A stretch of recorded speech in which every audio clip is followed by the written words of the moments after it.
welcome to the Divine Nexus Comics YouTube channel. Make sure to like, share, and subscribe, and enjoy the video. This is the story of Harry Potter and the Fractured Hour. The heavy brass doors of the time room in the Department of Mysteries are blasted off their hinges, twisting in midair as they dissolve into sand before hitting the floor. Amidst the swirling golden dust and ticking echoes, Harry Potter steps through the breach, wand raised and glowing with a fierce red light, his eyes scanning the chaos for the intruder. The air is thick with the smell of ozone and ancient parchment, and the bell jars containing time itself are shattered, their contents leaking out in shimmering, liquid ribbons. Harry's voice cuts through the din, authoritative and dangerous, demanding the surrender of the figure silhouetted against the swirling vortex at the center of the room. Ron Weasley is at Harry's side in an instant, shielding his face from a sudden gust of temporal wind that ages the stone pillar beside them by 1,000 years in a second. Ron shouts a warning as the sand on the floor begins to take the shape of grasping hands, pulling at their boots with supernatural strength. Harry casts a non-verbal finite incantatum, sending a shockwave that solidifies the floor back into black marble, but the effort clearly strains him. He barks orders to the squad behind them to seal the perimeter, his focus entirely locked on the man on the dais who is holding a prism that refracts light into darkness. Silas Vane turns, and the eternity glass in his hand pulses with a sickening, rhythmic beat that sounds like a dying heart. He speaks with a voice that overlaps with itself, sounding like a chorus of ghosts, mocking Harry's attempt to preserve a timeline filled with so much pain and death. Vane argues that he isn't destroying the world, but curing it of its scars, offering a reality where Cedric, Sirius, and Dumbledore never fell. Harry retorts that those scars are what define them, tightening his grip on his wand as the air between them begins to crack like a broken mirror. Vane shatters the heavy atmosphere by slashing his wand downward, tearing a rift in reality that sucks the air out of the room. Harry and Ron dive in opposite directions as a beam of pure entropy disintegrates the spot where they were standing. Harry rolls to his feet and fires a stunning spell, but Vane steps sideways, not in space, but in time, causing the red jet of light to pass harmlessly through his afterimage. The villain steps into the rift he created, vanishing from the ministry and leaving behind a vacuum that threatens to collapse the entire department. Harry doesn't hesitate. He leaps into the rift after Vane, commanding Ron to hold the breach open from this side. The transition is violent, a kaleidoscope of memories and colors stripping away Harry's coat and senses until he lands hard on wet cobblestones.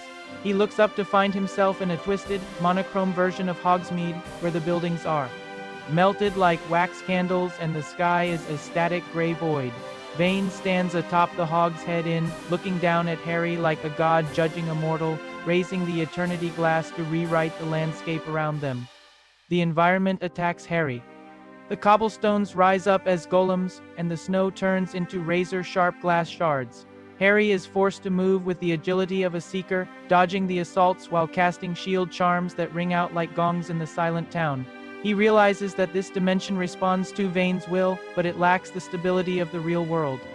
Harry shouts that Vane is hiding in a fabrication because he can't handle the truth, firing a blasting curse that obliterates a stone golem, sending dust choking into the air.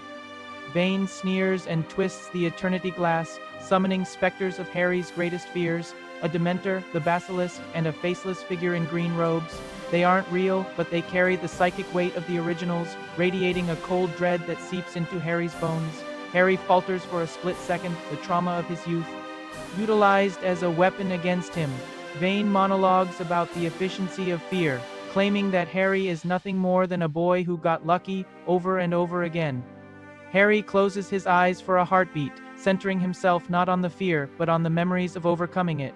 He whispers Expecto Patronum, and the great silver stag erupts from his wand, brighter and more solid than ever before. The stag doesn't just repel the shadows. It charges through them, shattering the Dementor and the Basilisk in two shards of gray light. The light from the Patronus illuminates the fake Hogsmeade, revealing the glitching seams of Vane's constructed reality. The stag gallops up the side of the melting inn and crashes into Vane, knocking the eternity glass from his hand. The illusion of Hogsmeade flickers and dies, replaced by the barren, rocky landscape of a pocket dimension limbo. Harry apparates instantly to Vane's location, wand tip pressed against the unspeakable's throat before the man can recover. Harry tells him that the past isn't a draft to be edited, but the foundation they stand on, his voice low and trembling with contained rage. Vane laughs manically, revealing a dead man's switch concealed in his palm. He detonates a temporal charge that throws Harry backward. Vane scrambles for the falling Eternity Glass, catching it just as it hits the ground. The glass cracks, leaking unstable time energy that causes Vane's arm to rapidly age, wither, and then regenerate in a grotesque cycle.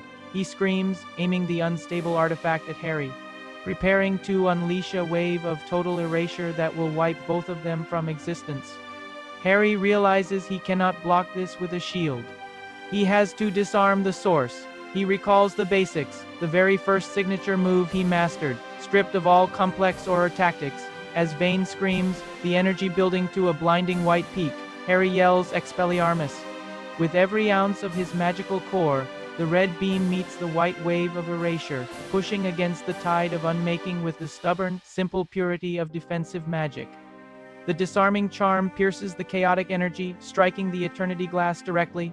The artifact shatters completely, exploding outward and knocking Vane unconscious while throwing Harry hard against the rocky ground.